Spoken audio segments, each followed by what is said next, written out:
Hello, hello, hello. Okay, we should be good to go with sound now. I'm so sorry I hit the wrong button. Would you look at that? Alrighty, we are good to go. Okay, we should be getting some sound now. Let me know in the chat. I'm sorry, I hit the wrong button. I hit the headphone monitoring Hello, sound. hello. Okay, we should be good. Okay, yikes. Okay, that was incredibly loud. All right, and we are back. We are back, everyone.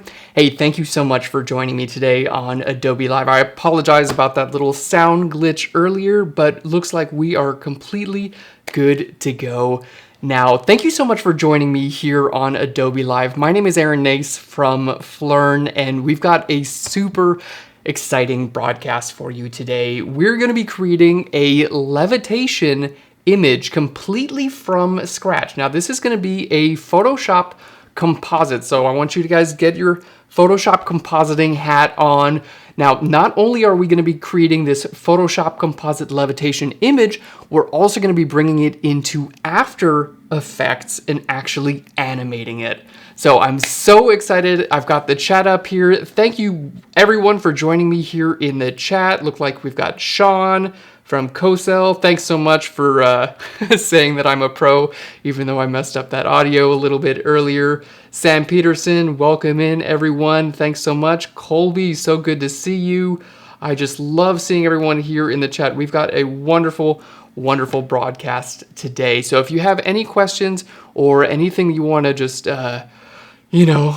shout out to the internet, be sure to post it here on the chat because I'm going to have this up and I can see you guys as well.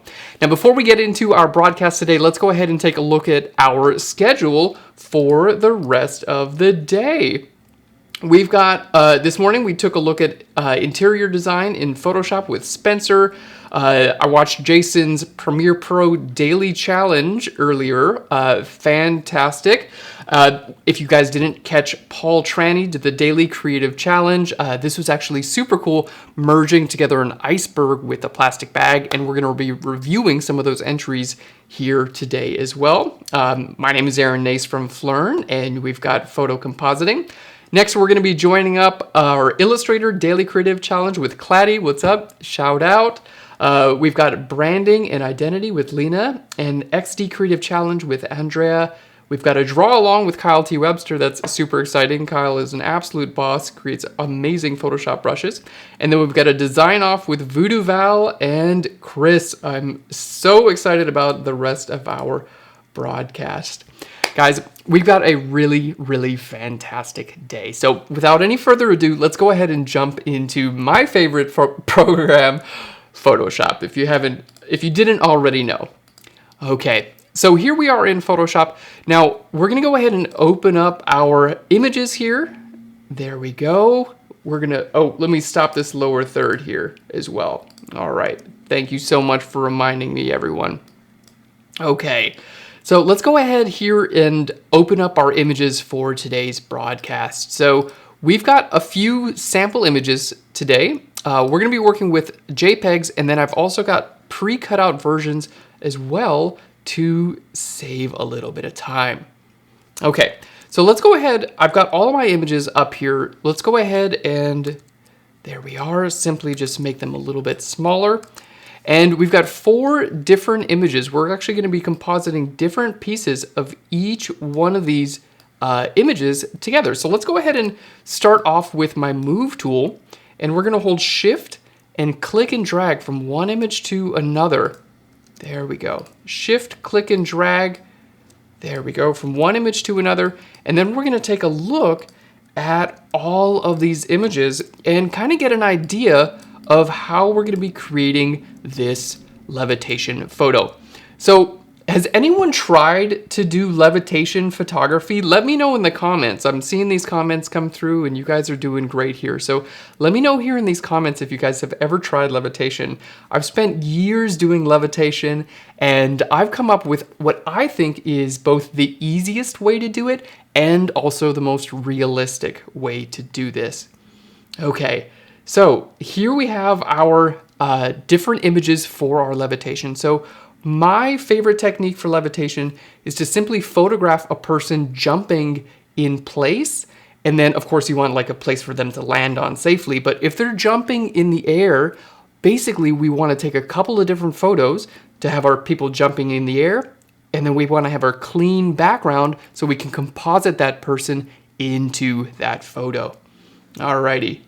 Fantastic. Tim says he does levitation but can't jump high enough. I know. I'm actually working with a dancer friend for these images here. All right. Brad says, I love this guy. Brad, I love you too. Thanks so much for joining us today. Okay. Well, let's go ahead and take a look at our images. So we have our base image. Okay. We're going to go ahead and double click, and I'm going to call this BG for the background. So you always want to make sure that you have a background photo that's completely clean, okay? You'll notice my subject isn't in this photo. We've got nothing else going on. Now let's go ahead and make this invisible for now. So here we have our subject. Now we can see our subject is literally just jumping in the air. So a friend of mine, she's jumping backwards onto this giant beanbag. So she's completely safe. But as you can see, we basically have a levitation photo in the works here. I mean, our subject is levitating. She's in the air already. We just have to do a little bit of compositing and basically remove this beanbag and some lights and things like that.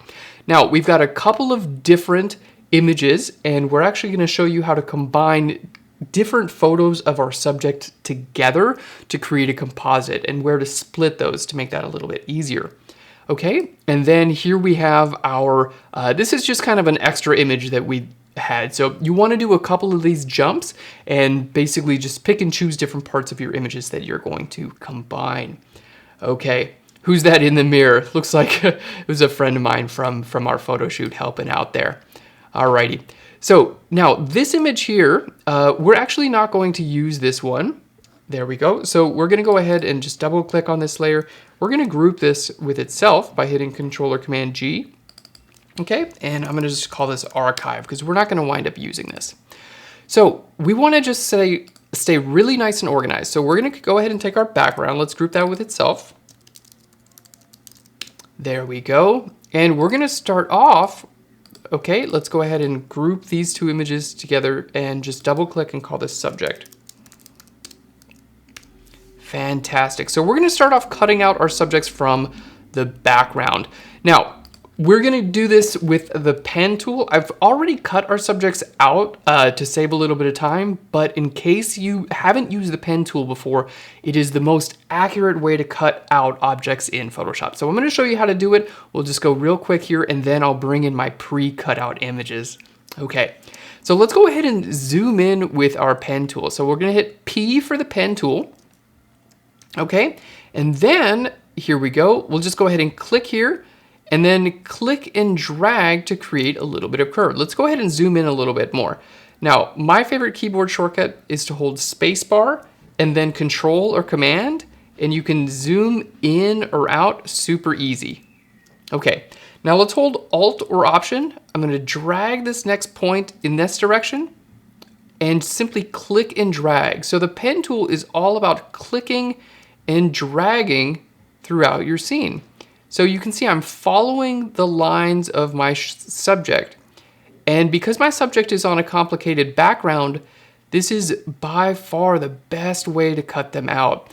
If you have someone on, let's say they're already on a plain white background or, a very simple background, it's going to be easy to cut them out. You could maybe even use the magic wand tool.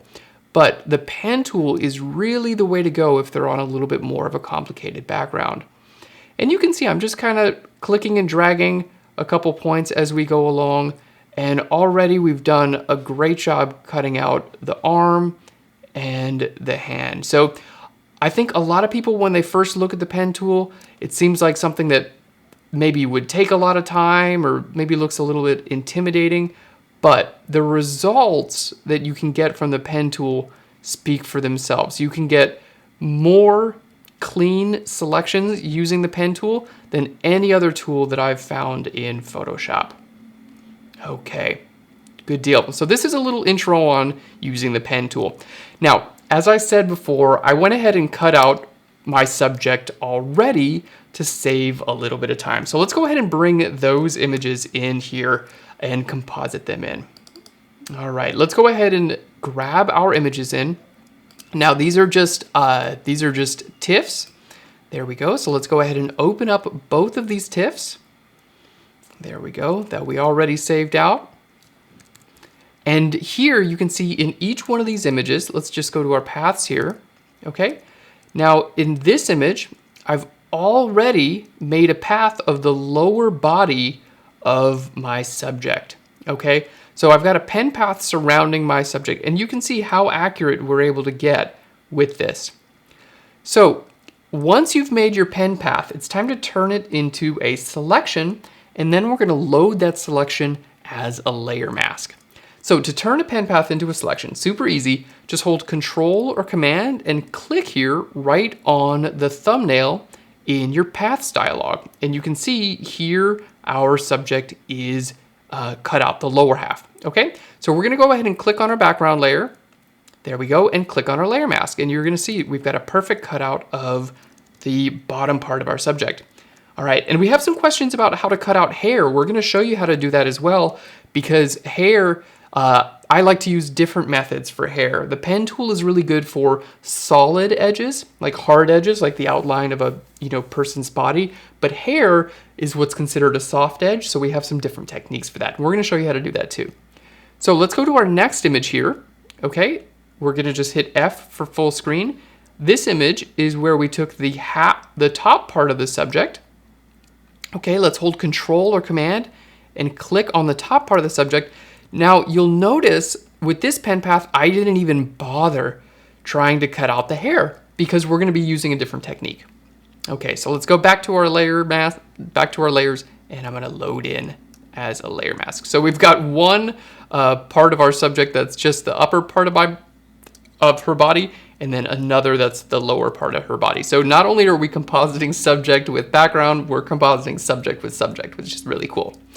So let's use our move tool here. Now let's just hold Shift. I'm gonna click and drag. There we go. Shift, click and drag from one image to another. There we are. And there you can see our subject. And we're gonna do the same thing here. Shift, click and drag from one image to another. And then we don't need these TIFFs anymore. I just wanted to go ahead and pre-cut out our subject to save us a little bit of time, because we've got so many fun things to do in today's broadcast. I didn't want to spend half of the broadcast with the pen tool. So we're just gonna click off our path. But I did want to show you that that's how I cut my subject out, was with the pen tool. Okay, so let's check this out. Now these two layers, we don't need either, so we're just gonna pop those in my archive. Okay, so we're gonna go ahead and double click here to give this a name. Lower body. And this is gonna be upper body. Fantastic. So with our lower body, I'm gonna use my move tool. We're gonna click and drag, and I just simply want to align this in a place that makes sense for my upper body, because I liked the upper body from the original one, but there we go. This is looking really great. I liked the upper body from the original one, but I wanted to pick and choose which upper body and lower body to use. Okay, so now that our subject is completely cut out of the background, and you can see just using my move tool, I can kind of move her around. I'm gonna place her in the scene about where I want her. And we can kind of move this around a little bit. Okay, and some people are asking about TIFFs or PSDs.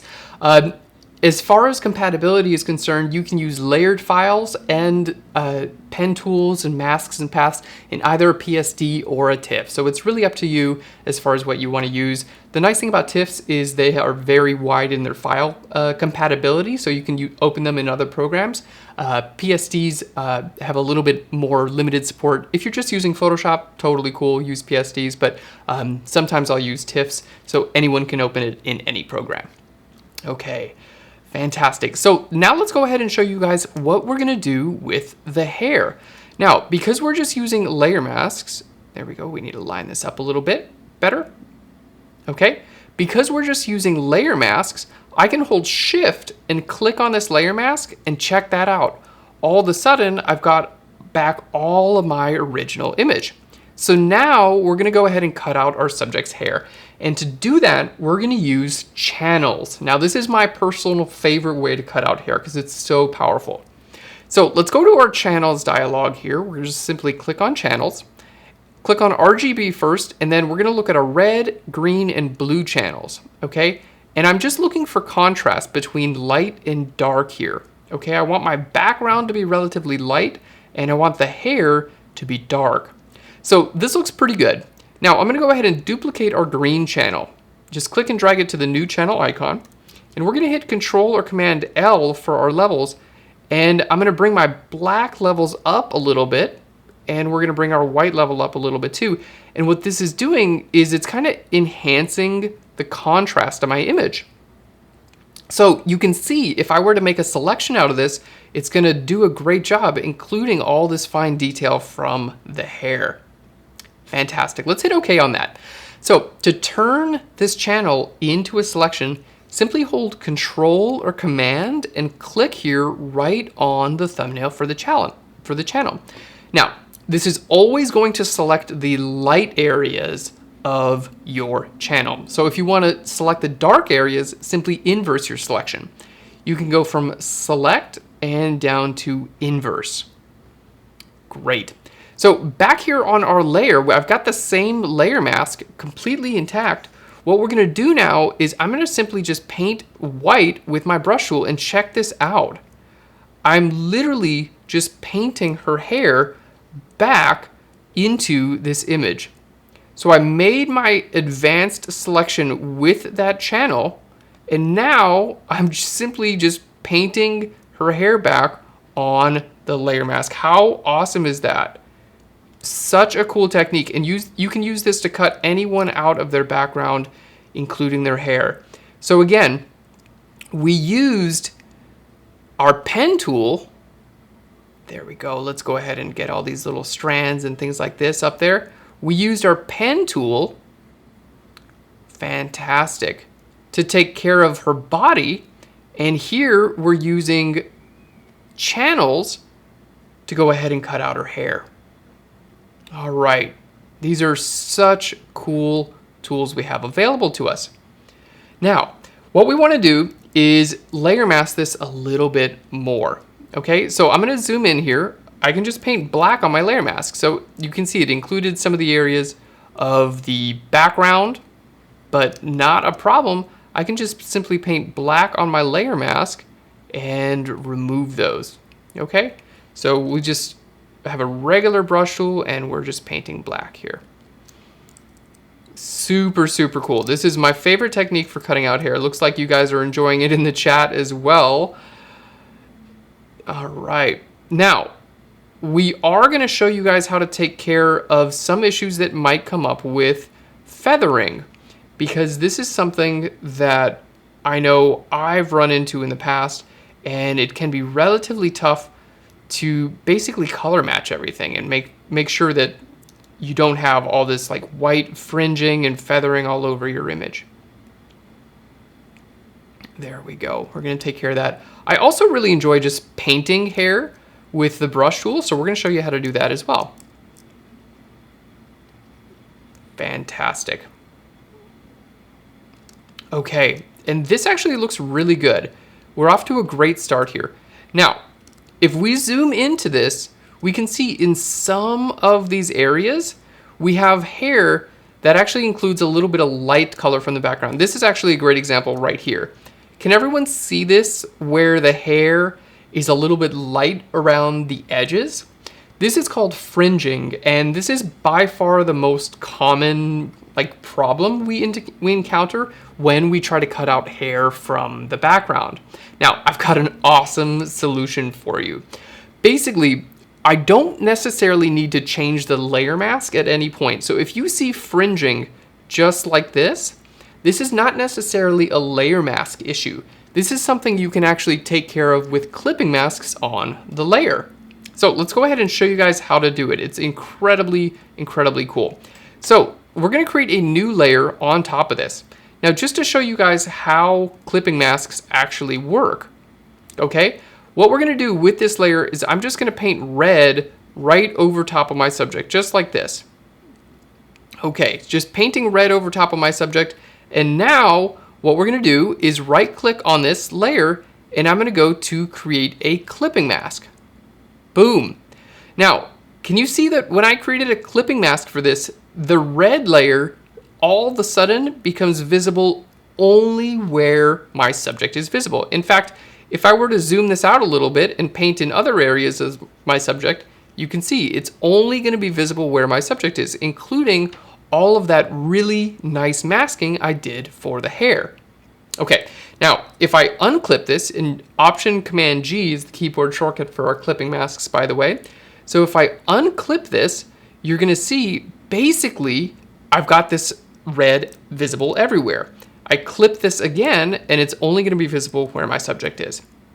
All right, so this is the real key to basically removing all fringing from the hair, because instead of painting red like I'm doing right now, I'm going to paint with the hair color. So we're going to paint with the hair color to fill this in. So if you've ever had any issues with fringing around your cutouts, this is the best way that I've found to get rid of it. Okay, so let's just delete that layer. We're going to create a new layer and go ahead and clip that. So Option Command G. Alrighty. Now, you can use the clone stamp tool here if you want, and you can actually clone stamp hair. So let's go ahead and clone stamp some of this hair. And look at this. I'm simply clone stamping hair from one part of my image over part of my other image. So clone stamping this hair, and look at what it's doing. It's removing all of this fringing in real time. And I'm clone stamping it with her actual hair as well. So we don't have to worry at all about fringing in this case, because we've got our layer mask very well defined, and now I'm removing all of our fringing simply by clone stamping hair from one area and painting it into another area. In fact, what we can do, let's just go ahead and show you guys. I'm going to create a solid color fill layer. There we go. Let's just go to a dark color. So now we can get a really good idea of just how much fringing is visible in this image, right? It's quite a bit. So I'm going to be able to get rid of all of this fringing. Let's just paint black on the layer mask here to hide this little area here. I'm going to be able to get rid of all of this fringing using this technique. There we go. I'm just cleaning up my layer mask a little bit. As soon as we put it on a dark background, it became a little bit more obvious that we had some more cleanup with our layer mask. Okay, fantastic. Fantastic. This hair, I'm just going to manually paint by hand here at the end, by the way. That's going to be an easier way to do that. Okay, so let's take care of this fringing. Super easy to do. Just S for the clone stamp tool, and I'm just on this new layer. So the best part about this, in my opinion, is not only are we able to reduce or completely remove all of our fringing, but this technique is completely non-destructive. And what that means is I can turn this technique off and on. I can just turn this layer off and on at any point in time, and I'm going to get back to my original image. So we're seeing a completely non-destructive way of removing all of this fringing incredibly easily. Such a cool technique here. All right, there we go. And we'll just bring this in. Now, if you want to use your clone stamp tool, you can use that. You can also just use your brush tool. If you prefer, you can just grab any color with your brush tool and start painting that in as well. So really, really great way to remove fringing. We're just going to speed this up a little bit here. Look at this. Now, obviously this is being exaggerated because we're on a dark colored background. So any light colored fringing, we're just going to see this pretty much immediately. It's going to stand out even more than it would on the original image. There we go. And then we're going to come back and do a little bit of cleanup with our brush tool. Super cool. So I know it looks a little bit weird right now, but don't worry. Here in just a minute, it's going to look really, really good. So again, if you guys are just joining us, what we're doing is removing the fringing from our selection of the hair. And this is going to allow us to have a beautiful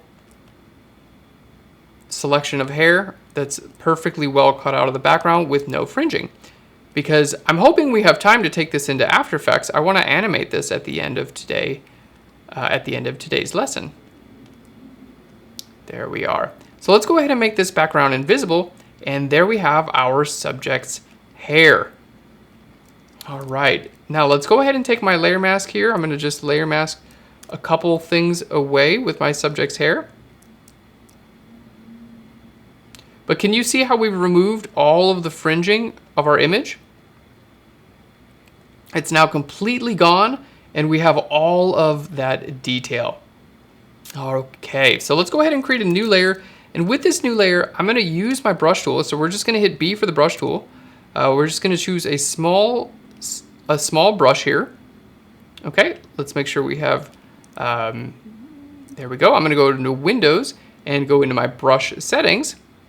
Okay, and we're going to go ahead and just paint in some hair. There we go. And we'll just set this control to pen pressure. Let me just reset my tablet here. Looks like some pressure. I wasn't getting some pen pressure with my tablet. Try to unplug it and plug it back in. All right, what do we get in here? The old unplug and then plug back in. Okay. Oh, that fixes everything, doesn't it? The old turn it off and turn it back on technique. So what I'm doing now is literally just going in with my brush tool and painting in additional hair details. Okay. Now these are going to wind up getting a blur on them in just a little bit, but this is just a really good way to add additional details to things like hair, especially when we're cutting out from the background. There we go. And you can just simply use your open and close brackets on your keyboard to make your brush either larger or smaller. So anytime you're cutting out hair, I highly recommend, doing your best to get the cutout how you like it. And then also coming in here and painting in some of your own little stragglers, I call them. Flyaway hairs, I guess is what they're actually called. But we just want to make sure that all of our flyaway hairs are in fact gone. There we go. Or are in fact in place, because it actually just makes it look a lot more realistic. There we go. All right. So back to our brush tool. And I'm just holding Alt or Option as sample colors from my image. There we go. And simply painting in the hair. So you can spend as much or as little time on this as you want. Obviously, the more time you spend, usually it's going to look a little bit better. I'm going a little bit on the fast side because I have a lot of cool things I want to show you guys today. All right, this hair, we're just going to set it to darken as our blend mode.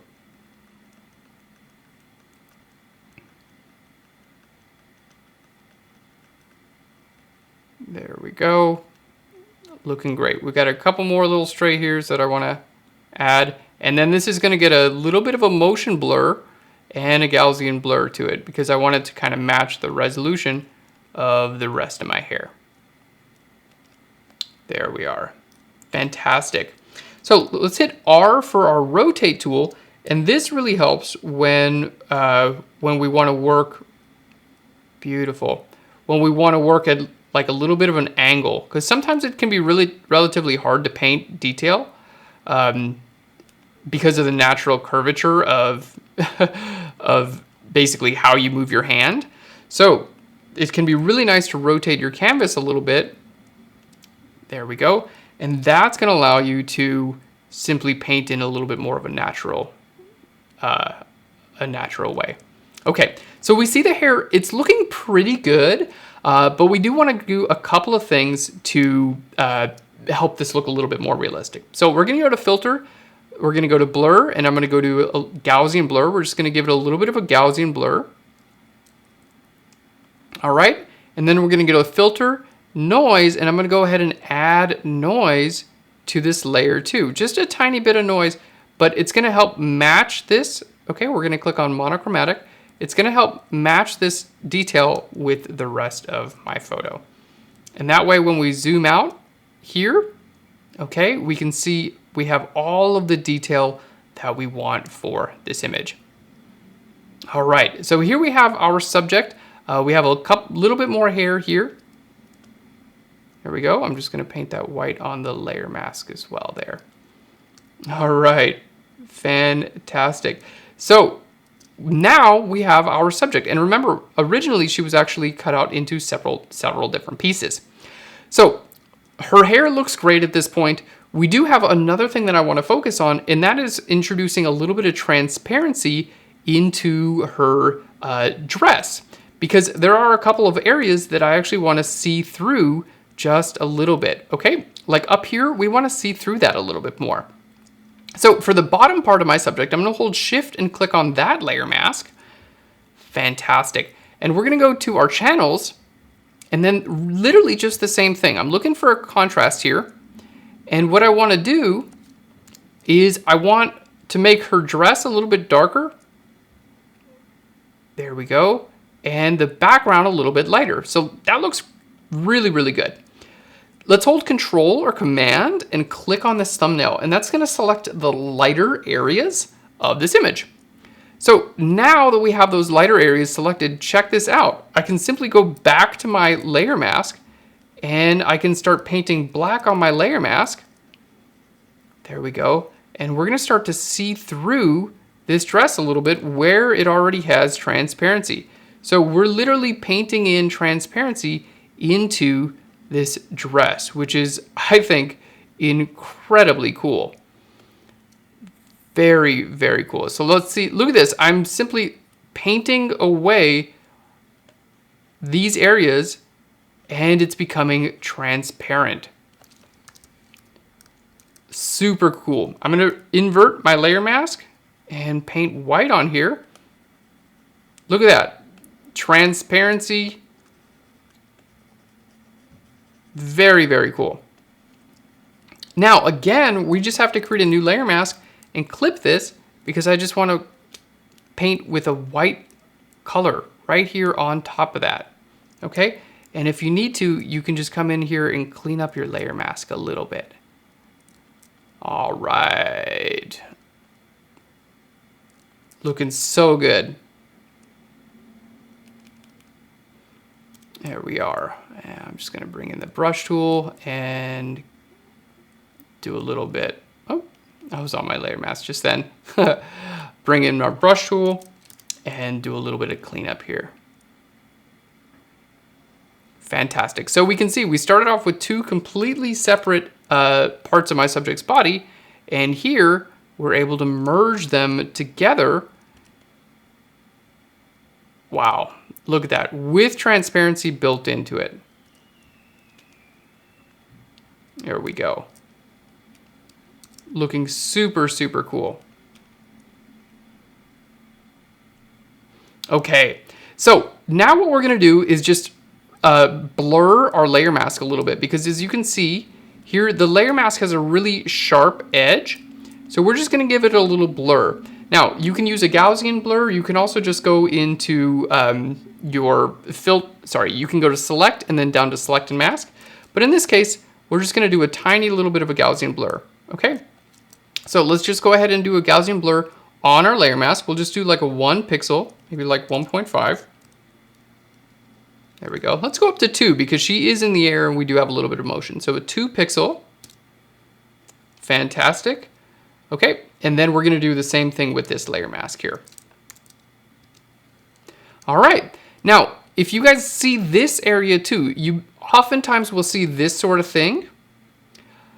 This area is also called fringing when you cut someone out of their background. But we can take care of this in the same exact way that we took care of the fringing for the hair. Check this out. If I just grab a brush tool, I'm on a brand new layer here. Okay, I'm just gonna grab my brush tool and paint with this. See this fringing around this toe here? Check this out.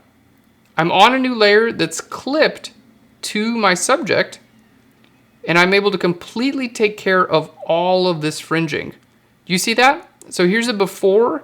It doesn't really look realistic. And here's the after.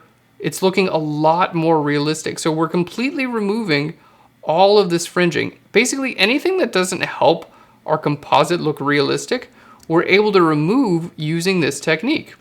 All right, let's check. The other foot looks great, doesn't it? Okay, the hand looks good, face looks good. See, we've got some fringing around here as well. So we just want to take care of that. Okay, there we are. We'll just take care of that just like this. Super easy to do. I'm just using the brush tool here and simply painting to the edge. So we're sampling the colors of our subject and painting to the edge. And this is helping us remove our fringing. And this is going to help this composite look a lot more realistic. All right, check that out. Looking so good. So here we have our subject. Now, the cool thing is I can turn my subject off and on at any time. Incredibly easy to do. All right. So what we want to do now, I'm just going to kind of clean up the background a little bit. And there we are. Just get rid of some of this additional detail that we don't need. And then we're going to start working on some light beams and some dust in Photoshop. And then we're actually going to go into After Effects and animate this, which is so cool. It's going to be really fun. All right. Now I actually have one of these images here. Let's go ahead and open up our archive. You can see here's actually my subject in the reflection of this mirror. So check this out. If I duplicate this layer, okay, I'm just going to do a super quick selection with my lasso tool around my subject. Boop, check that out. Click on the layer mask. Now I'm able to replicate that in my mirror. Okay, so just turn those layers back off, and now this comes back. We'll just put it below my subject, and I've got the reflection of my subject in the mirror as well. So we've got a really cool composite going. Everything is going super smooth and really coming together. So if you guys remember, here for the original one, we have our subject jumping, and literally she's just jumping backwards onto a giant beanbag.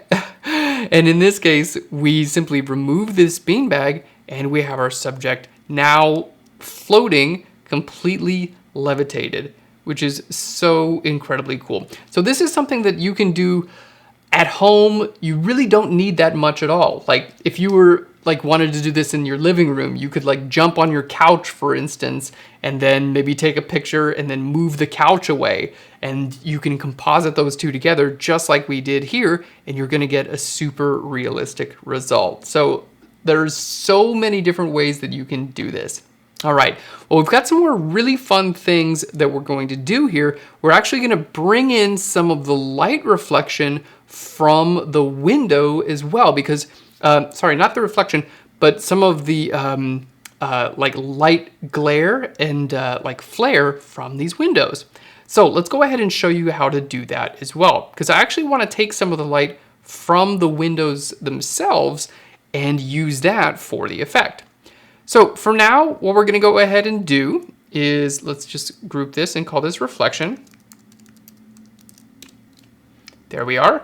So now what we want to do is go ahead and take those and make them invisible. We're going to go to the background, and I need a way to select this background. Okay, before that I do that, I'm just going to create a new layer here and do a tiny bit of cleanup here. All right, so we're just going to use our clone stamp tool. We're on S for the clone stamp tool. Okay, I'm sampling my current and below layers. There we go. I just want to remove that thing. Bye, see you later. Alrighty, and then this little thing where I want to remove this as well.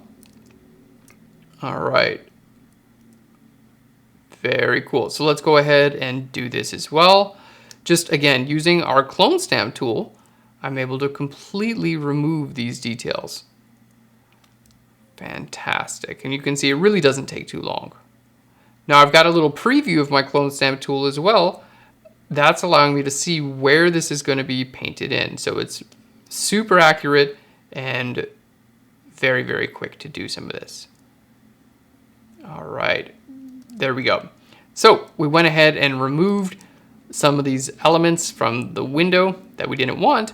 And now we're gonna maybe just clean this background up a little bit too. Now that I'm in my cleaning mode, I'm like, let's get rid of that thing too. It's one of my favorite things to do is actually clean images up. It's like really cathartic. So now what we're gonna do is make a selection of this background. So let's go to our channels. And again, I wanna take a look at my different color channels and find out where we have the most contrast. So here in my blue channel, we're just gonna duplicate our blue channel and hit Control or Command L for our levels. And we're just gonna make the levels a little bit darker here because my goal is basically just to select out the windows. Okay, so this looks really fantastic. Now, we're gonna hold Control or Command and click on the thumbnail and this selects our windows.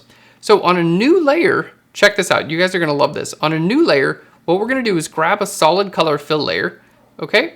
And I'm just gonna make this like really like super bright orange, okay? Almost white, but not quite white. Okay, there we go. Now that we have this in here, we're gonna change this layer blend mode from normal to screen, okay? And I'm gonna go ahead and duplicate it. Let's just set one of these to normal just so we can see what we're doing here. Okay, now here in our layer mask, I'm gonna just hit B for the brush tool and we're gonna paint black on our layer mask everywhere except for these windows because I'm gonna use these windows to create basically like beams of light coming through this image. Okay, so let's take a look at our layer mask. If I hold Alt or Option, this is what my layer mask looks like. Now, I'm gonna go ahead and give this a little bit of a blur. I'm gonna duplicate it just so I have a backup. So let's go to Filter and then down to Blur and over to Gaussian Blur. There we are. And giving this a little bit of a blur, you can see, there we go, starting to look like it's kind of blurring out of the windows, which is super cool. This is a fun effect. I like to make light just a little bit more dramatic anyway. Now what we're gonna do is we're gonna use a blur filter to actually make it look like it's blurring and coming into the room. So let's go to Filter, we're gonna go to Blur, and we're gonna go down to our Motion Blur. There we go. So with our motion blur, check this out. I'm gonna actually increase our distance. And not only do we get this light flare effect, but as you can see, it's actually gonna include detail from the actual window. So let's hit OK there. We're gonna do the same thing again. So motion blur is just the exact same motion blur. And as you can see, this is actual light blur from the windows themselves, which is really, really cool. All right, there we go. Let's go ahead and just paint away the edge here and bring this in.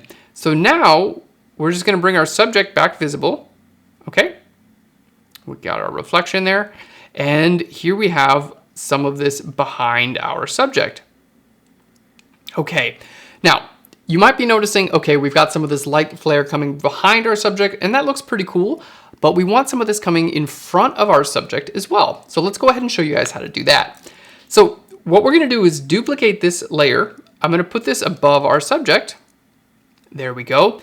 And now, basically, I just get to paint in where I want this to be visible. So on my layer mask, okay, on my layer mask, we're gonna start with just painting or filling this with black. Okay, filling it with black on our layer mask. And then I'm gonna paint white on my layer mask just in the areas. Okay, there we go. Let's set this to lighten. I'm gonna paint white in with my layer mask on the areas where I want my subject to where I want the light to shine through, okay? So it's not gonna be visible everywhere. There we go. Let's just do like light streaks. I'm just gonna like really roughly paint some light streaks in here. And it's gonna kind of look like my subject, like we've got some dappled light.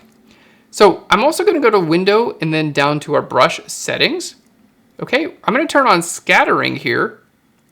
There we go. And this is going to allow me to create a little bit more of that dappled light effect. Okay, because all of this is going to wind up getting a blur on it. All right, so there we go. Looks really, really cool. So now what we're going to do is go ahead and give that a little bit of a blur. So we're going to go to Filter, Blur, and over to Motion Blur. There we go. And we're going to use the same exact angle that we did before. Okay, so sometimes this is going to like turn out exactly how you want it to. There we go. And sometimes you need to do it a couple times. So we just go back to Motion Blur. It applies the same blur that it did before. There we go. And now, look at this. I can paint with white in some areas, and I can paint with black in some areas. Okay? Just to see, you know, what this is going to look like. And I know it's funky when we paint with that brush, but as soon as you put that motion blur on there, so like this one here, I didn't think that was really helping us out there. So we'll just try it again. Filter and then motion blur. But this, like where it's coming from her leg, that one looks really, really good. All right. Fantastic. So someone asks about the light rays and the reflection on the floor. So I definitely see what you're saying. The reflection is, so reflections basically always go like straight up and down, provided your surfaces are perpendicular. That's kind of how reflections work. But light rays are going to follow a slightly different pattern there. So I know it's a little bit like funny, and I'm going to work on matching the color in just a little bit. Maybe that's what you were talking about there. But we do want them to kind of come from a little bit of a separate direction. All right, great suggestion. All right. So now we're just going to give this a little bit of a Gaussian blur. Not too much because I actually want some definition there.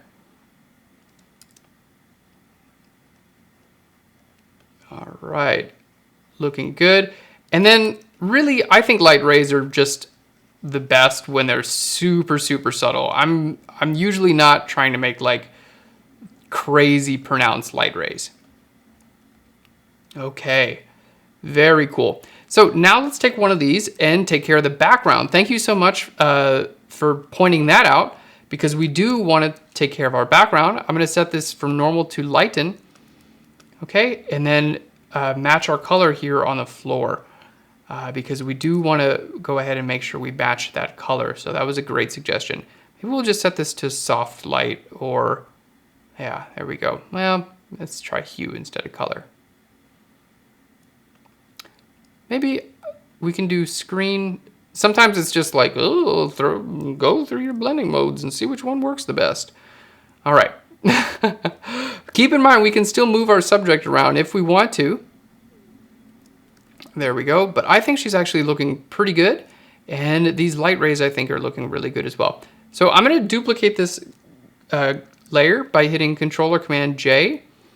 And we're just going to shrink this down a little bit. And great, let's do just a couple more, and we can kind of just decide where we want these to be visible, because my whole goal here is to make it look realistic and subtle, and I want the light to look like it's actually interacting with my subject. There we go. So let's go ahead and lower that layer mask, and we're working completely non-destructively here. So this is just a really great way.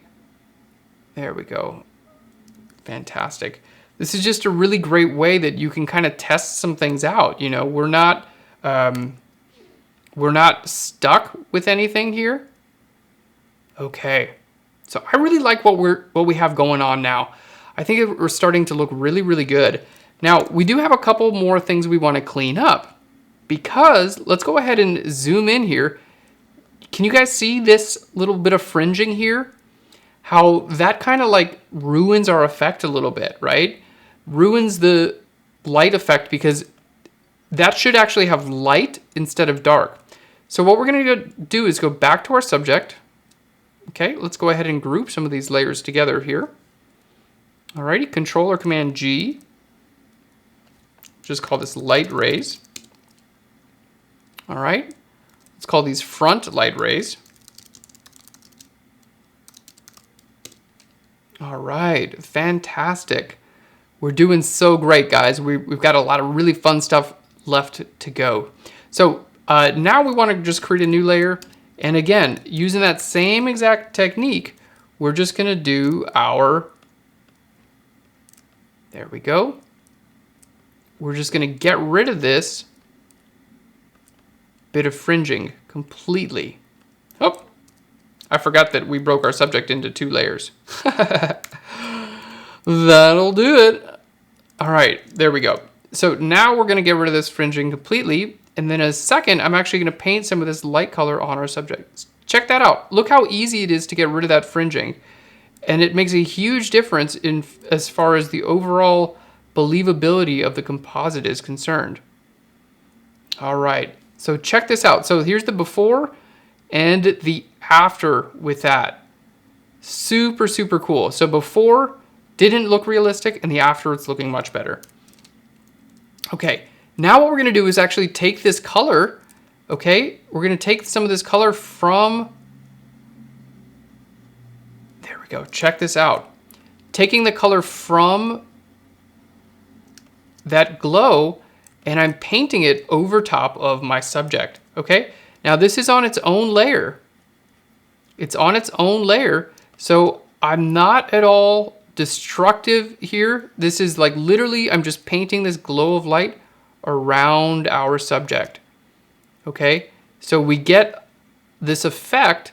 Not only is it, you know, kind of coming in around the background, but it's also coming in and adding this glow right around our subject. So we have a little bit of this edge light, and that's going to help it make it look a lot more realistic. All right, I realize we have a line through our subject's head right now. That's okay. That's just with the layer mask. So let's just turn this off and on, and we can see, look at that glow that we were just able to create right around our subject. So cool.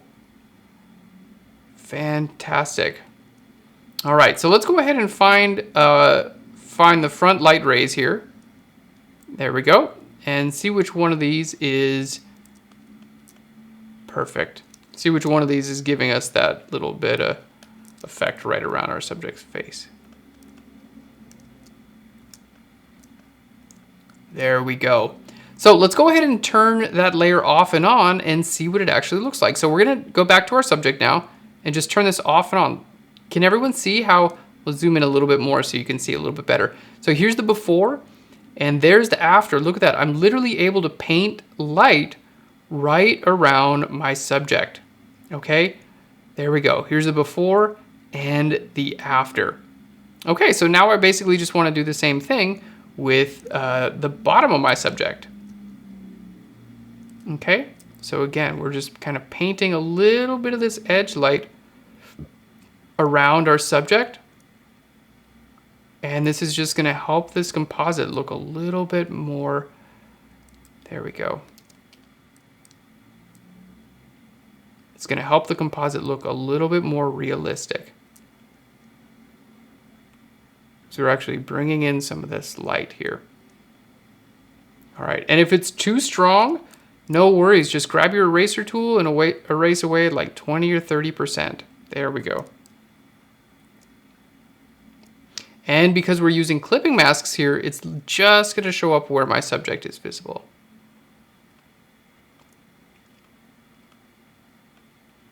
All right. So cool. I'm really happy with this composite so far. I think we're looking really, really good. Now, let's go ahead here on the lower body. I'm going to go to my layer mask here, and I'm going to use my blur tool. There we go. On the layer mask itself.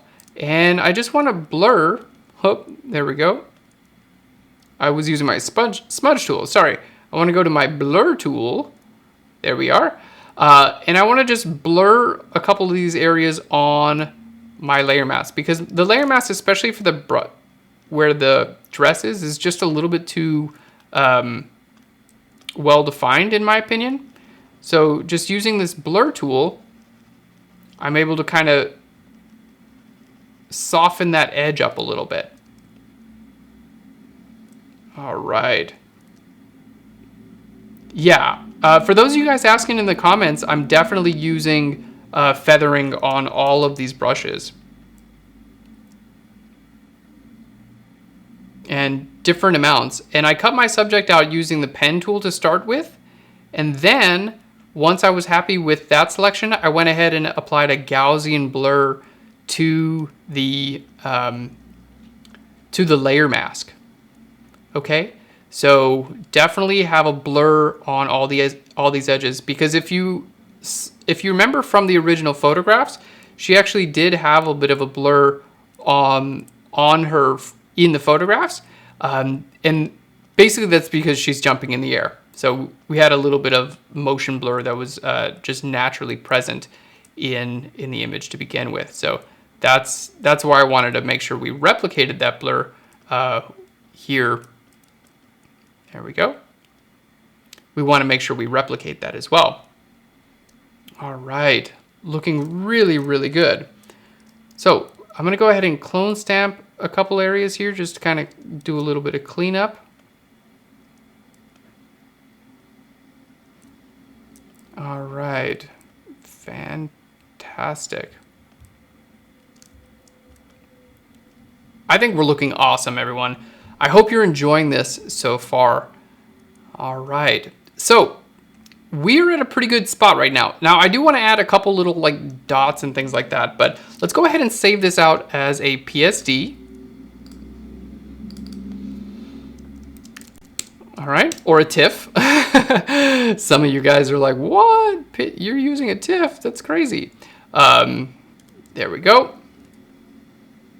And we're gonna go ahead and save this out because we have some fun things that I wanna do with this image. All right. The reflection is not as light as the background. That's a good point. We could go ahead and brighten up the reflection as well. That's a really good point. All right, let's just lower the opacity of these light rays a little bit. I have a tendency to kind of overdo things like light rays a little bit. I think they look cool, but sometimes it can be like a little bit much. I don't know about you guys, but I get an effect that I like, and I'm like, dial it up to 100. Let's do this thing. And then I'm like, oh no, that doesn't look good at all. What was I thinking? All right, so this looks super, super cool, and I'm really happy with this image. Okay, so now what we're gonna go ahead and do is save this image out in a couple of different pieces, and we're gonna go ahead and start to pull this into After Effects, where we're gonna make a little bit of an animation for this. All right, so basically what I wanna do is I wanna make sure I can save my subject out with a transparent background. Okay, so subject, completely transparent background. Then I wanna go ahead and save out my different layers of my light rays. And then I want to save out my background. So we're going to be using PNGs as well as JPEGs to save these images out. All right, fantastic. So let's go ahead here and take a look. Now my subject, this is actually a super cool feature here in Photoshop. There we go. You can take literally an entire group and right click on it and do a quick export. As in this case, I have PNG selected. All right, so if we're gonna go to Photoshop in our preferences, okay, if you go to export, then here you can choose your quick export settings. There we go. So we're gonna go ahead and right click here. We're gonna quick export my subject as a PNG. There we go. So we're just gonna go ahead and put this in our After Effects image, After Effects folder. So we're going to save out subject.png. All right, we're going to save out these front light rays as a PNG. I'm going to just merge this with itself. There we go. So this will be our front light rays.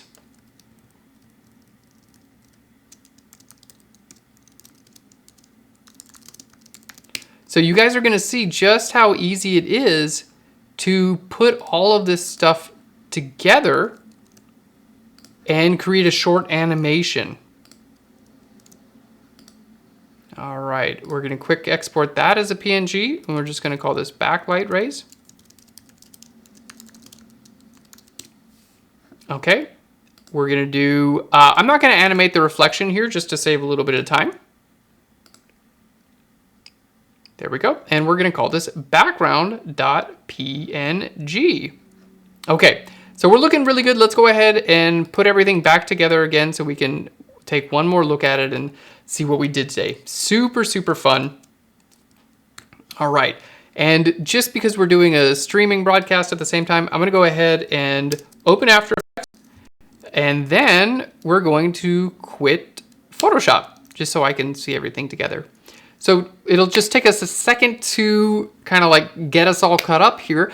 Do you guys have any questions for me in the chat? I see everyone's doing a great job keeping up here. It's so cool to see you in the chat. Thank you so much for joining me today. I hope you're enjoying today's lesson. So if you have any questions, let me know. And we're gonna be pulling this in together and creating an animation out of this in After Effects. And you're gonna be surprised. It's a lot easier than you would think it would be. There we go. So fantastic.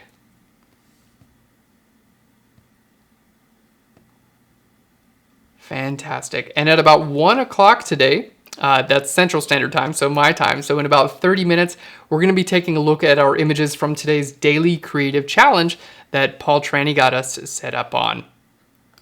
There we go. Oh, excuse my, there we go. I'm just going to switch to that screen there.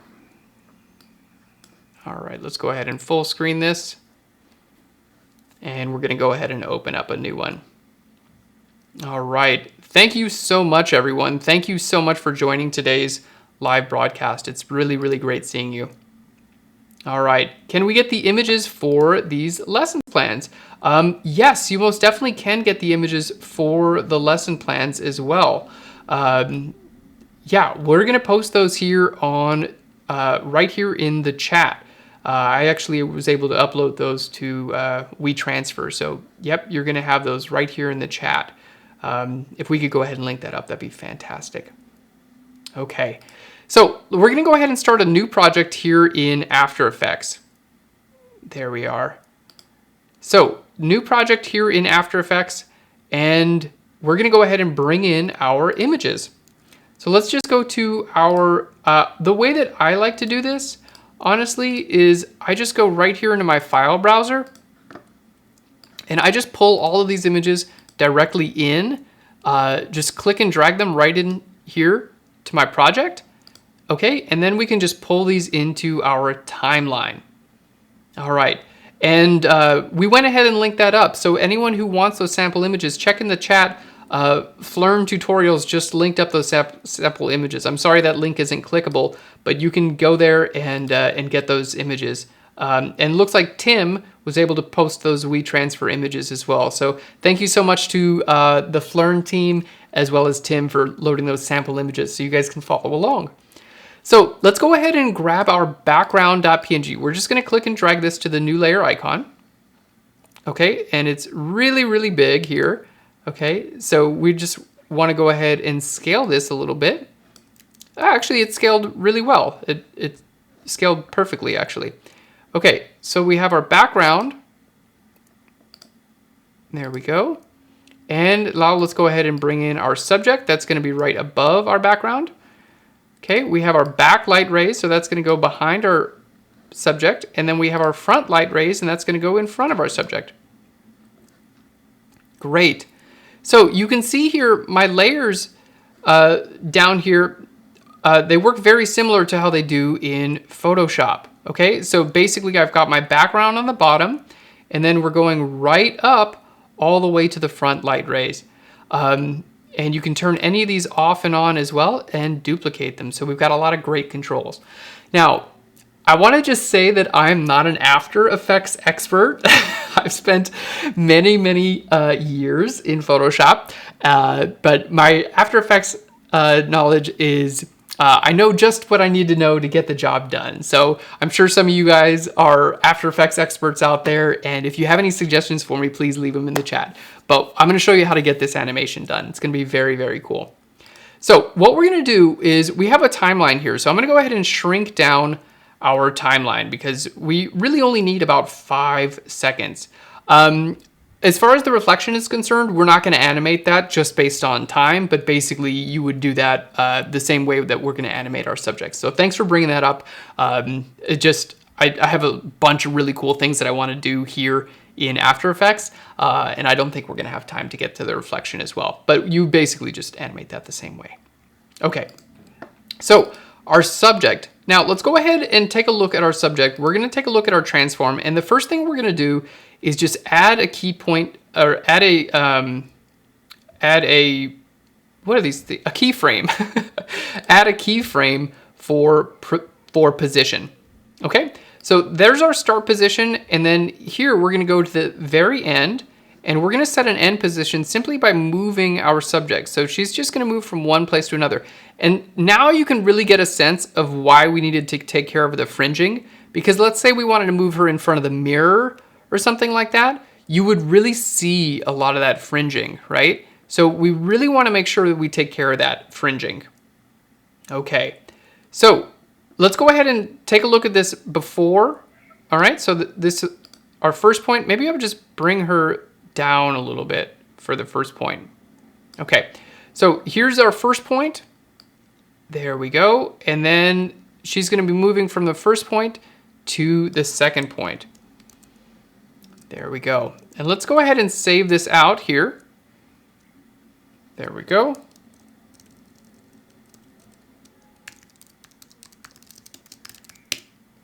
Fantastic. So just saving this out as an After Effects project. Okay, so if we were to hit play here, and we can see it here, I hope it's coming through on the broadcast. We have a pretty simple animation as of now, so it's just going to start looping. So right now, basically you set up a keyframe at the start and a keyframe at the end, and then your subject is just going to move throughout those keyframes. Now, sometimes if you were doing like a walking cycle or something like that, you would want to bring the first keyframe and repeat it at the end, so they would continuously walk forever. But in this case, we're just going for a short, maybe like for a video intro or something like that. So she's just going to be going up in one smooth direction. Okay, so really, really nice. Okay, everyone says it's coming through. Marsha, fantastic. Jan Eriksson, fantastic. Sig, awesome. Good to see you guys in the chat. So that's coming through. Now, we're not just limited here with our scale or our position. So let's go ahead here. We're also going to add a little bit of rotation. Okay, so we're going to add a rotation point, and then here we're just going to add a little bit of rotation as well. There we go. Like not much, like 1 degree here. So I'm just going to type in like 1 degree. Okay, so let's go ahead and take a look now. Oh, nope. See, that's way too much rotation. It looks awesome, actually. So just hit undo. Thankfully, there's an undo. All right. Good deal. So now we're just going to test our rotation. All right, so she's going to rotate 1 degree. That's really good. Oh, that was so fun. Okay, so the next thing we want to do is start to move her limbs a little bit. Now, if you've used Photoshop in the past, you may be familiar with the Puppet Warp tool in Photoshop. It's incredibly cool. Basically, you can just move limbs and things like that. Now, we're going to be using Puppet Warp in After Effects, and that's going to allow us to actually animate that movement. And this is really where the effect is going to come together. So let's go back to our first keyframe here. Okay, and we're going to go to our little Puppet Warp pin tool. Now, the latest version of After Effects actually has a few different types of Puppet Warps. So we're just going to start off with the regular position pin. And this is where you set like your rigid elements. So usually I'll set one for each hand, for each foot, for the head, and one for the body. If you don't do this, then if you move the hand, kind of the whole body would move. So it needs to know where to keep something still. So if you move the hand, these things are going to try to stay still. All right. So we're going to go ahead and click here on her leg, and notice here that I'm at the very beginning. Okay, I'm at the first key point here. Okay. The same place that I started with my position and my rotation. There we are. So let's go ahead and click a few times here on our subject, on the body, There we go. And that's looking really, really good. So next we're gonna move to our last point and start making some adjustments. So I wanna make these adjustments super simple to start with, just to see what this is gonna look like. Okay, so let's go ahead to our last point as well. I'm gonna just bring this hand down here, and we're gonna bring this hand up. Super, super cool. All right, so let's go ahead and go to the very beginning here and hit spacebar. Now, when you hit spacebar, it does a little render. It just takes a little bit of time to kind of figure this out. There we go. Just a little bit of time. And okay, we'll just be waiting for this little render. And then once it goes through each of these frames, kind of frame by frame, then you can start to see everything come together. So here's our effect. Look at that. Wow. Already this looks cool. And I've found that, so in doing the little previews for this, I'm gonna just let this run while we talk. In doing the little previews for today, I was trying to do like all these big animations with hands moving from here to there, but I found that the subtle animations with the puppet warp actually work a little bit better than trying to do huge, huge movements. Not only does the puppet warp tool start to look a little weird when you do large movements, but I wanted to create like a slow motion floating through the air effect. So you can see her right hand is raising, her left hand is going down. Ooh, the hair too? I didn't even think about the hair. That's an awesome idea. All right, thank you so much. Who said that? Sig Brown, thank you for that suggestion. I love that.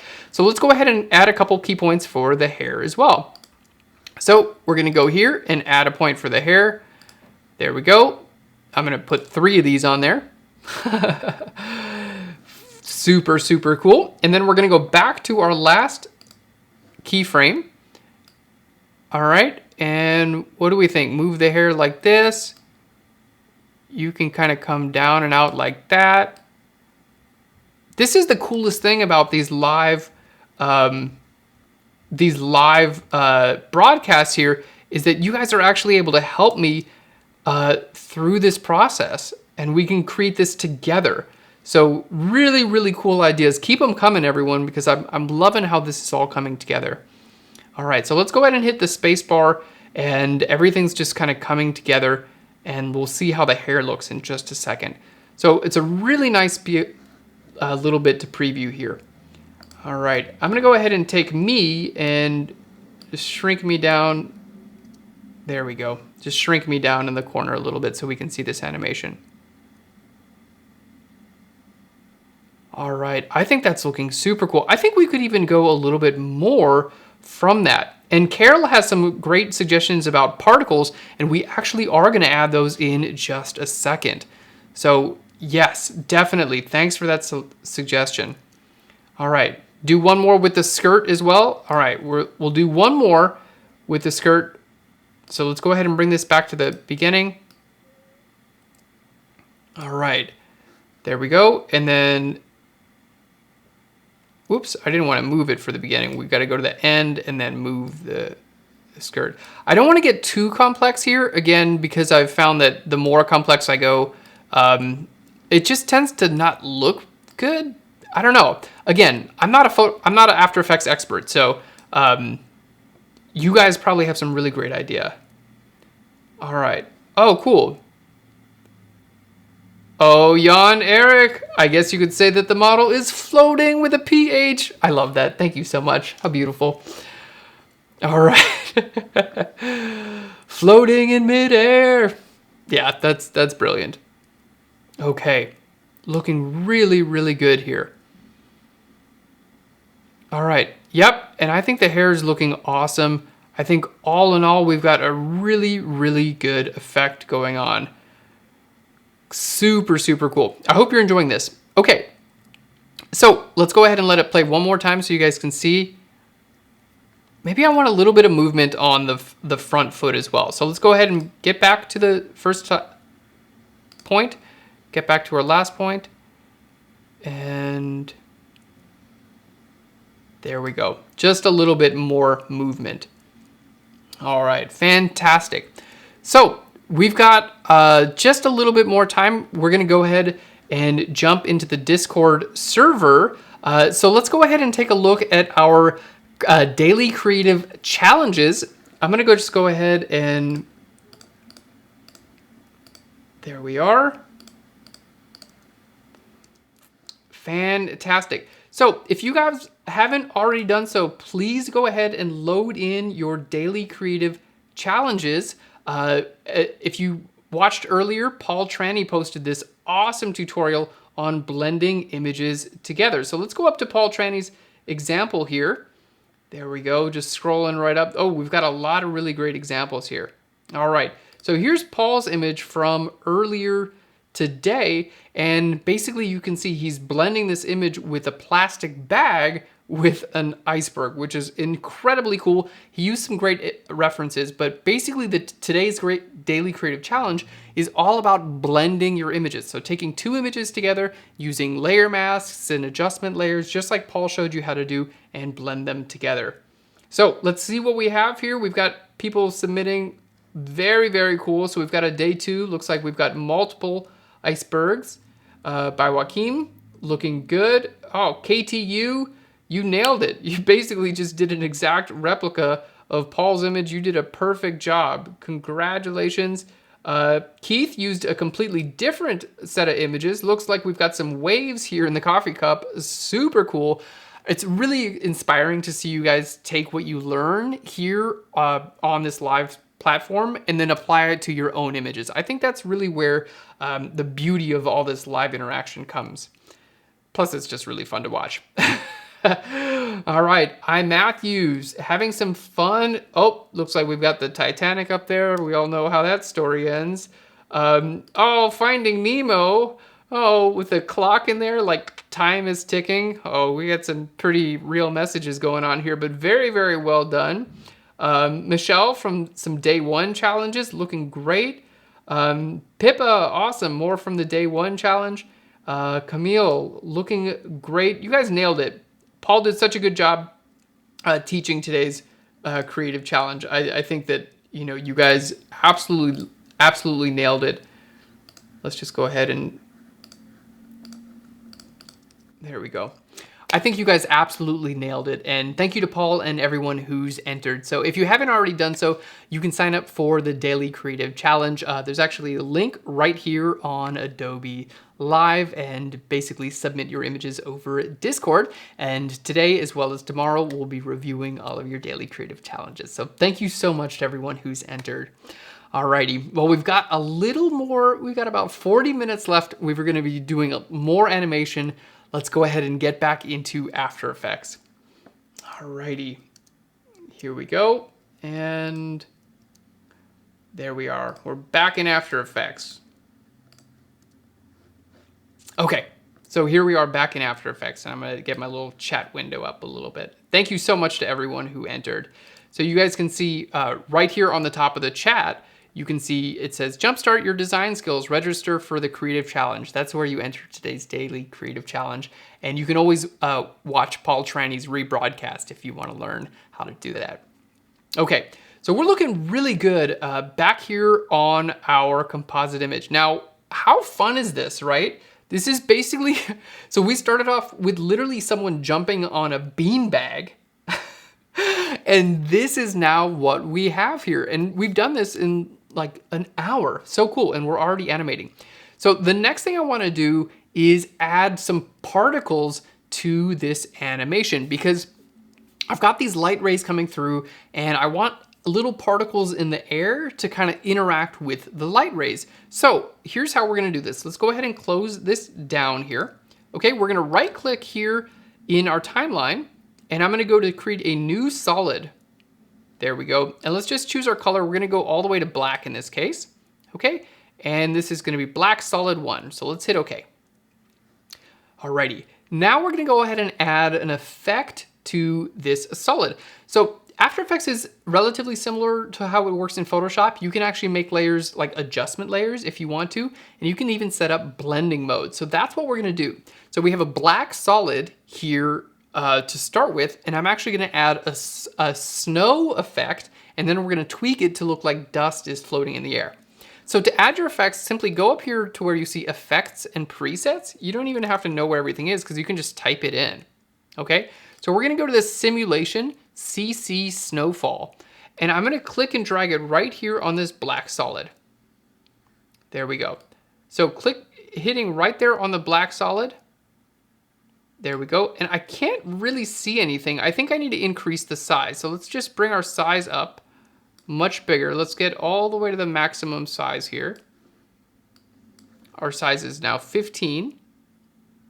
All right, and we can start to see them a little bit better. Fantastic. Now this layer, I'm gonna go ahead and right click on it and set this blending mode. We're gonna go to screen. There we go. All right, so let's go ahead and zoom in and see. Now we can start to see all of these little particles. So it's all about varying the size and the scale and the opacity and things like that. So now if I hit play, there we go. Let's just go ahead and I'm gonna just make my subject invisible now. So we can just play this with just this little bit of snow falling in our image. There we go. We can go ahead and I'm gonna take this color and I'm actually gonna sample the color from the background here that we used earlier here in Photoshop, and we're gonna bring up our opacity a bit. All right, so now if I hit spacebar, you can see that I have snow actually falling in my image, which is super, super cool. All right, so snow is falling in our photo. Let's just let it render a little bit more. There we go. So hit play and you can see it's basically like snowfall in the image. Now, we have a lot of different options here. We're gonna increase the variation of our size, our speed. Now our speed, we actually wanna bring this way, way down, okay? So super, super low here. And let's go ahead and hit the space bar. It's gonna render this out as well. All right. Carol says, please don't use masks to cover some places. That was my plan. If you guys have a better technique, let me know. Again, I'm not really an After Effects expert. My expertise comes in Photoshop. But that was my plan, to use a mask to cover some of the snow. Alrighty, fantastic. So let's go ahead and see how this looks here. Going super, super slow. And we're gonna reduce the amount of particles here. We don't really need 10,000 particles, 400, let's just see, 800 particles. There we go. That's more than enough for what we're gonna be doing. All right, so this is looking good. Now we can have a little bit of wind in there. There we go. Let's have it move in that direction. Okay, and we can change our spread as well. So basically just hitting this space bar now, I'm gonna bring our speed even lower. Let's just try it like 10. Now, you used to be able to do negative speed, which would actually make this go up, but I don't know if you can do that anymore. There we go. So I'm just hitting spacebar to see how this renders, and I'm keeping my subject invisible during this time, and this is just gonna help us stay a little bit faster in terms of our computer, because it's kind of a lot to render. There we go. Okay. Carol says you can use circle, linear wipe, radial wipe, all these different tools. Look at that. Okay, this is starting to look good. I hope you guys can see this here. Oh, create a sub composition and flip it. That's actually a great idea, a pre-composition. Super, super cool. All right, so we have some of this, and we're gonna be putting some of this in front of my subject and some of this behind our subject as well. Upside down snow. All right, so let's just let this render out a little bit more. And take a look at my image as a whole. All right, so can everyone see how these little light like particles are just kind of like floating in the air now? So this is completely done here in After Effects. Let me just zoom in a little bit more just in case it's not coming in super sharp. So all of these little particles, all of this is completely generated here in After Effects. So if I was sticking with Photoshop, I would do this just in Photoshop. But now because we have After Effects in the mix, we're going to be doing this in After Effects. Okay, so I'm going to go ahead and add a mask onto this layer. So let's just right click here. We're going to go to mask and I'm going to go to a new mask. There we go, looking good. And let's go ahead and switch this down. And we're going to go to this mask. There we are. And I'm going to go to where it says shape and we're going to reset this to a ellipse. Fantastic. So let's hit OK there. All right. So let's go ahead and scale this down a little bit. And it looks like I might have to pre-compose this scene because the mask is, it's not actually doing what we want in this case. All right, so not a big deal. Let's just hit undo a couple times. So if it ever happens to where something just doesn't interact the way that you want it to, no big deal. So what I'm gonna do is we're gonna just pre-compose this scene. All right, so let's just duplicate this. There we are, we'll make one of these invisible. We're gonna go to our layer and I'm gonna go to pre-compose. There we go, and we're gonna move all this attributes to this composition. There we go, perfect. And now we're gonna right click and I'm gonna put blending mode, we're gonna go to screen. Okay, fantastic.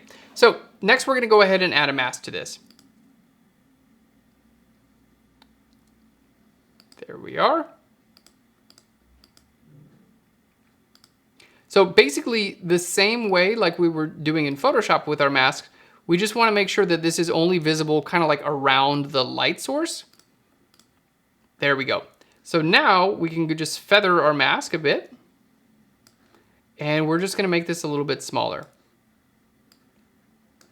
Now, I'm sure there are other ways to do this here in After Effects. And there probably are better ways to do this in After Effects. But I think this way works super well and we get a really nice effect. There we go. Let's go ahead and bring that down. Okay, so now if I hit the space bar and hit play, fantastic. We can see, let's just go right back to the very beginning here.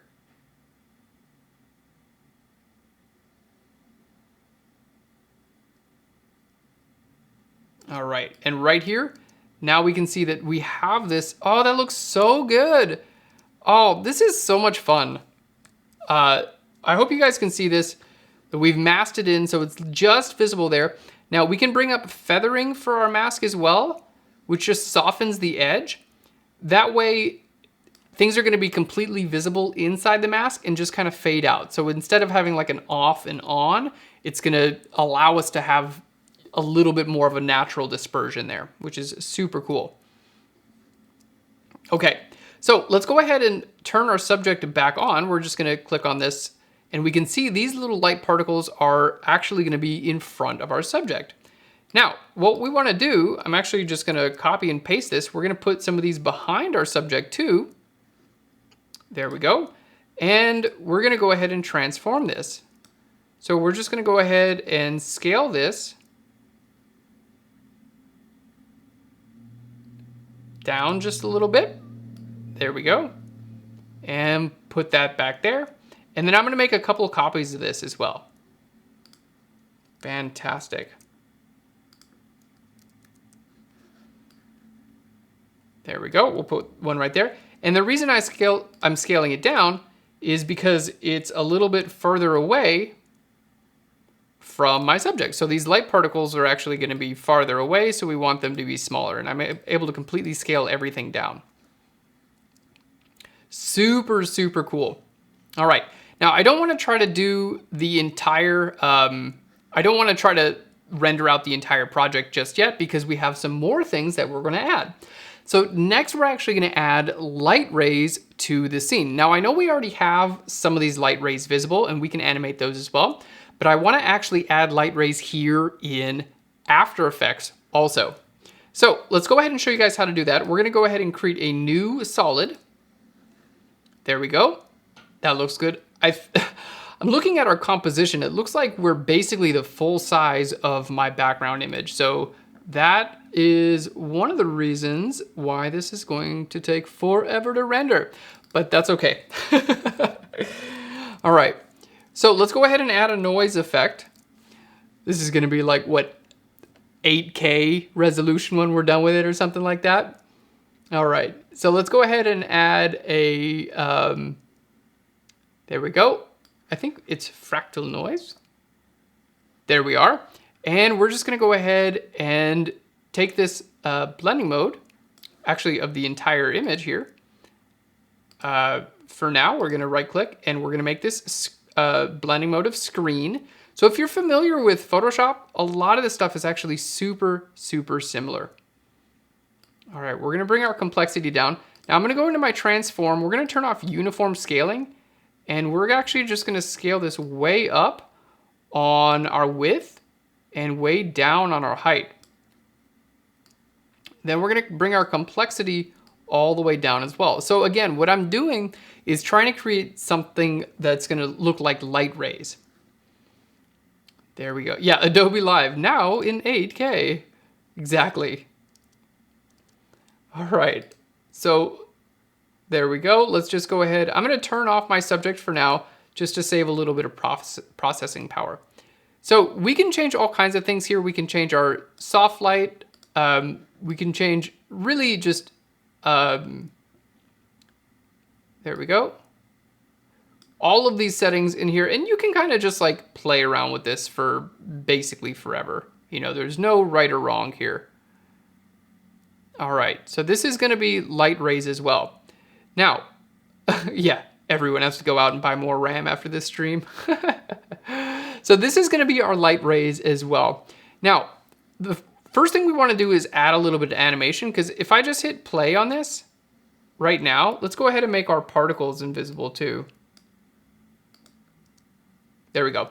So if I hit play on this, nothing happens because the noise itself doesn't have any movement. So what we're gonna do is go back to our first keyframe here, okay? And we're gonna go ahead and add this transform. We're gonna do our, oh, sorry about that. We're gonna add a little bit of movement in here. Fantastic. And then I'm gonna go to the very end and we're gonna add a little bit more. So we're just doing the evolution here, basically. So if I hit spacebar there, oh, you gotta go and hit this little clock thing. You gotta go click the little clock or it's not gonna do anything. There we go. So now if I go back to the beginning, you're gonna see that we actually have a lot of movement here within this. And you can even things like keyframe your scale and your height and things like that. There's a lot you can keyframe here. There we go. So let's take a look at this. This is basically what's gonna become our light rays at this point. All right, I think it's looking pretty good. Honestly, I think we could stretch it out a little bit more. There we go. I wish there was like a larger scale. I wish I could go to like 800 here. Oh, you can. You just got to type it in. There we go. Cool. Looking really good. All right, so now it's going to render. And at the last scene here, whoops, at our very end, we're just going to set this up even higher. All right, so let's let this render again. Because my goal here, I want these light rays to kind of look like they're shimmering through this image. Now, you could use this as a mask to actually mask the light rays that we did in Photoshop, or you can use this as its own layer. So both will totally work. All right, so check that out. We've got a really cool shimmering effect going on. I think that's looking really, really nice. So now what we need to do is we need to get this looking, basically looking like it's coming from that window. So let's go ahead and add some rotation to it. Okay, I want to do pretty much the same. There we go, scale, and then this should play just fine.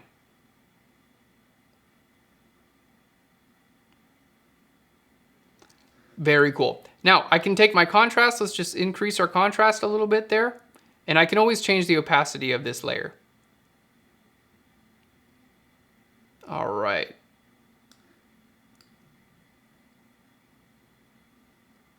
So now if I hit play, so the cool thing about doing this in After Effects is obviously that our light rays animate. Like that's the whole thing. Like we showed you guys how to do the light rays in Photoshop, and that's incredibly cool too.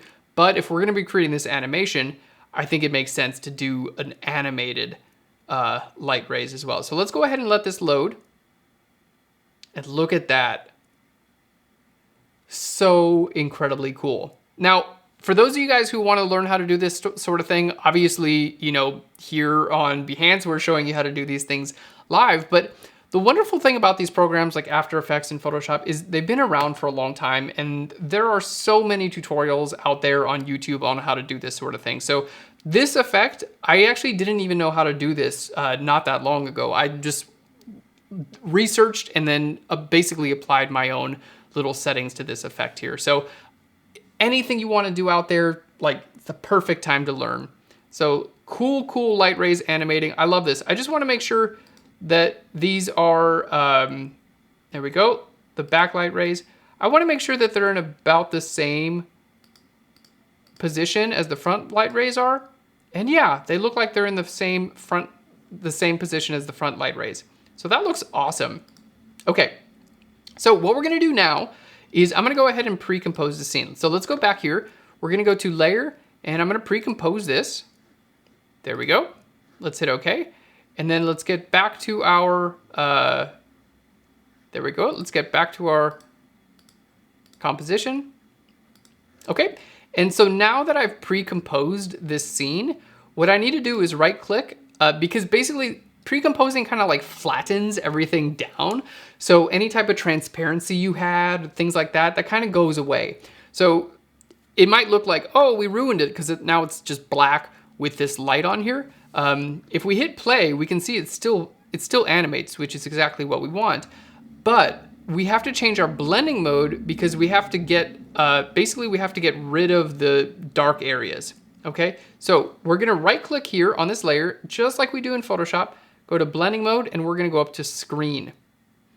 Okay, so now this is available right here on our image. Okay, so let's go ahead here. The next thing we're gonna do, we're gonna right click and we're gonna add a mask. There we are. Let's go into our mask and into our shape path. There we go. We're gonna reset this. Now, I don't think we need to do that. We're just gonna move our mask now. All right. I'm trying to get a handle on my keyboard shortcuts. So this is gonna be Control or Option. And this is basically allowing me to move my mask. Check this out, guys. I'm able to move this mask in a way that's making this look completely realistic. I think I want to do another effect before. I'm going to hit undo a couple times. Actually, before I create this mask, I'm going to use the pin corners, and that's going to like bring things together a little bit more. Okay, so let's just type in here. We're going to go to pin corners, corner pin, and that just allows us to kind of scale this up or down depending on where this light is going to come from. Okay, so I'm just going to take these little things here and drag them. So this is actually kind of like a free transform here, because I want to make the light look like it's actually coming from the, there we go, coming from the window. Where's this other one? There you went. All right, look at that. Yes, now we're looking good. All right. Ooh, this is looking so good. I'm so excited about this, if you can't tell. All right, and now we're gonna go ahead and add a mask to this as well. I know, right? Mia says, whoa, and I'm like, whoa. Yeah, looking really good. Okay, so now let's add a mask. We're gonna right click here. We're gonna add a mask. And basically with the mask, I want about the similar shape here. So I'm gonna hold Control or Command. I wanna move my mask coordinates. Gotta hold Shift first and get that there. So our mask, I actually wanna be pretty much in the same place. But what I'm gonna be able to do with this mask now,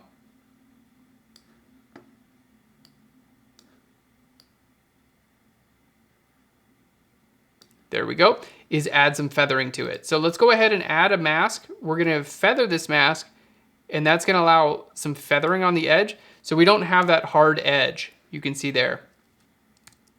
Okay, and I can kind of bring this down a little bit there too. This is such a cool technique. I really hope everyone's enjoying this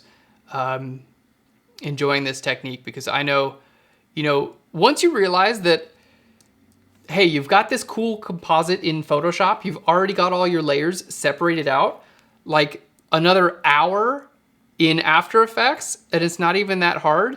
And now you have all of a sudden this beautiful animation from this.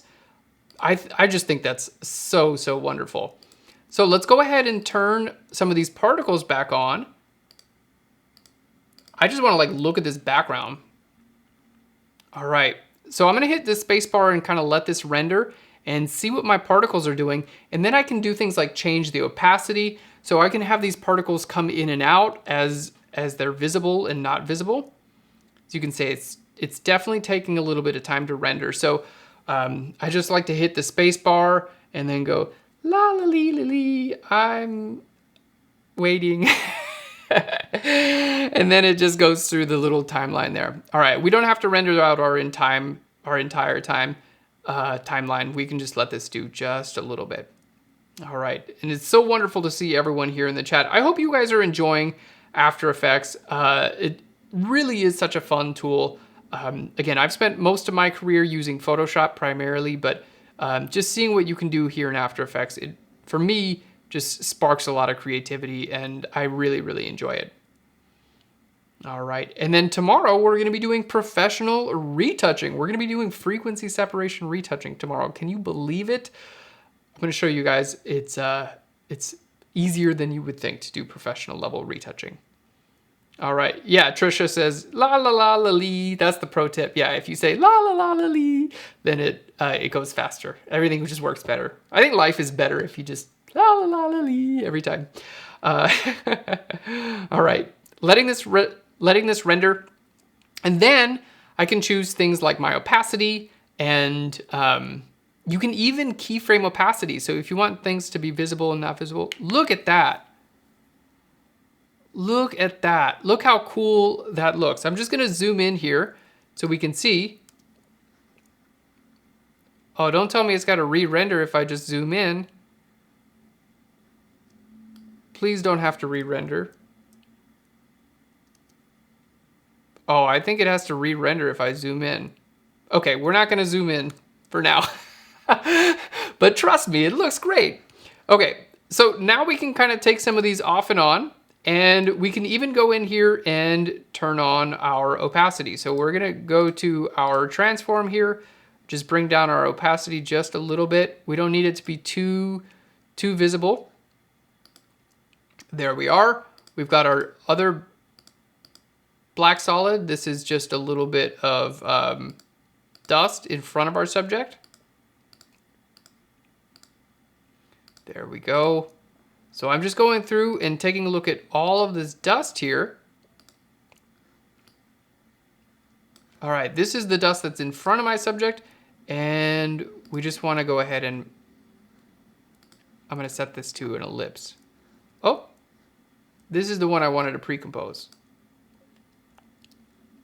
All right, so layer, and then down to, all right, pre-compose, that looks good. And then we're going to right click and then set this layer blending mode to screen. We're almost done with this, everyone. Can you believe we're almost done with this? Can you believe we did a composite and an animation in less than 2 hours? What? Are you kidding me? I think that's incredibly cool. Okay, so now we're just gonna bring this ellipse down a little bit. I think when I hit undo a couple times, I just hit undo too many times. That's what I did. Now I can use basically like the path tool in Photoshop. Check this out. I'm using this shape very similar to how I would use the pen tool in Photoshop to decide where this dust is actually gonna be. So just holding Control or Command to move these little cursors around. There we go. Let's go ahead and click off of our selection again. Even just this background, I think looks super, super cool. All right, so let's go ahead. Let's get our subject back visible. Oh, this is gonna look so good. I'm so excited, everyone. Thank you for joining this. Thank you for joining me on this journey. I'm having an absolute blast, if that's not super obvious already. Cool. Cool. All right. I'm going to hit Control or Command S because we definitely want to save this. Especially, we've done all this work. So save often as you can. All right. Aaron, Jan says, please add a LUT. Honestly, I don't even know how to add a LUT to be completely. I'd have to like look a tutorial on how to do that on After Effects. It's probably not hard, but I don't know how to do that. I'm just like, yeah, I'm not an After Effects expert. So I learned how to do this and I'm proud of myself for this. All right, there we go. Fantastic. So there we go. And we do have our sample images linked up. So if anyone wants to follow along with this, this whole lesson is going to be available as a rebroadcast as well. So you can follow along and learn the not only the Photoshop part of it for the compositing, but as well here we can learn the, there we go. We can learn the animation. Oh, looking so good. All right, it's almost ready to go and we're gonna see it. Oh, it looks so good. Wow, with the light rays and the little particles moving. Oh man, this is awesome. Oh, it looks really, really good. I'm so stoked on this. This is so cool because with your guys' Behance profiles, you can post still images, but then you can also post videos as well. So the next time you do a composite, I mean, moving things around in your scene, as you can see like this, it's not that difficult to do and it doesn't take that much time. So presenting this, maybe you want to offer something a little bit more to your clients and you can say, by the way, did you know we can take your photo shoot and turn it into an animation like this? So that's something that can be a value add for your clients. You can put this on your, you know, online profiles, social media. It just adds a little bit more fun to the entire process. And as you can see, I mean, we went from a still image to this animation, and man, I think it looks just really, really great. So I'm super happy with it. I'm gonna open up the Adobe Media Encoder, and we're gonna see if we can go ahead and render this out real quick. I don't know if we're gonna have time to perfectly render it out, but as long as you guys can see it here in see it here in After Effects and animating, then I'm totally happy. All right, so how big is this file? It's probably huge because I didn't set my size. I meant to set the size to 1920 by 1080. Instead, I just brought in the entire image, which is like 5,000 pixels wide. So it's literally, it's huge. So now that we have everything together, we're gonna go ahead and start our render. So we're just gonna go to export, and then the best way that I found is just add this to the media encoder. So this just basically sends this entire project to media encoder, and then that's where we can have this push out to like a H.264 format that's gonna be perfect for uploading and streaming on the web. So basically just selected all that and it's sending it out to media encoder, and it just takes a couple of minutes. This is probably one of the more computer intensive parts of it. Let's just see media encoder. I think it's just thinking in the background. Oh, there it is. Okay, so H.264, and then where's this gonna go? So I just choose where we wanna put it. We'll just throw it on the desktop for now. And hopefully this works. And hit save. And then I'm just going to hit play on our media encoder. So it says connecting to our dynamic link server. And my settings, I've got H.264 already set out. And I've been hitting save all along. Michael asks, does it save automatically? I just have a habit in Photoshop, whatever creative project I'm doing, I hit Control or Command S, usually just every like 5 minutes or so. I'm always saving. I come from, the early days when it was super important. Now I find that programs don't really crash that often, but it's still just a good habit to get in those saves because, we've all been there. We've all lost hours of work and wanted to pull our hair out. So now I'm just in the habit, no matter what type of project I'm working on, I'm always hitting Control or Command S every couple of minutes. Thank you so much. All right, so as you can see, the render is actually going on right here in the background. It is a little bit, it says it's gonna take 9 minutes to render this scene, and I think that's because I decided to make it just silly large. So, yep, that's it's going to take 9 minutes to do that. So I'm going to go ahead and stop this render here. Well, we'll just hit pause because I think our stream is going to be over literally before this render finishes. But let's go ahead and just hit play here back on our timeline in After Effects so you guys can see it. So you guys can see this animation here in After Effects. Alrighty. Yeah, it's a little bit heavy on the processor, but we're doing pretty well. Yeah, I think that render, I'm looking at my screen recording software and it's like, it says I'm using 96% of my computer right now also. So fingers crossed. I don't think I've ever used 96% of my computer before. Super, super funny. Some people are asking about recording the screen. I've used OBS in the past. QuickTime is also good, but it produces really large files. So currently my screen recording software of choice is OBS. All right, we've got some really wonderful things coming up for you. Now, before we go ahead and take a look at this render, it's continuing to render out. Don't forget, next we've got an Illustrator Daily Creative Challenge, and that's coming up with Claudia. She's just so good. You're gonna absolutely love that, so stick around for that. Then we've got Branding and Identity with Lena. We've got our XD Daily Creative Challenge with Andrea, our Draw Along with Kyle T. Webster, and here we've got our Design Off with Voodoo Val and Chris at 2:30 p.m. I know I'm gonna be watching that. I'm so honored to be able to actually meet and hang out with a lot of these people in person, and seeing them online is just such a fantastic way to connect with friends. So I just love, I love these live streams just to be able to especially when I'm creating, if I've got a big creative project that I'm working on, I love having another creative on a second monitor and have them working along with me because it just makes the time pass so much quicker, and I absolutely love it.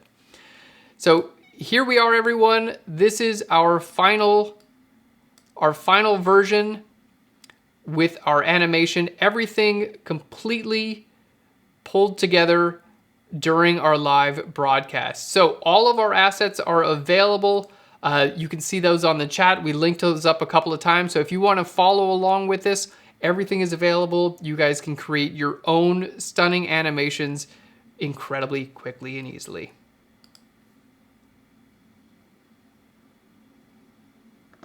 All right. And an outro.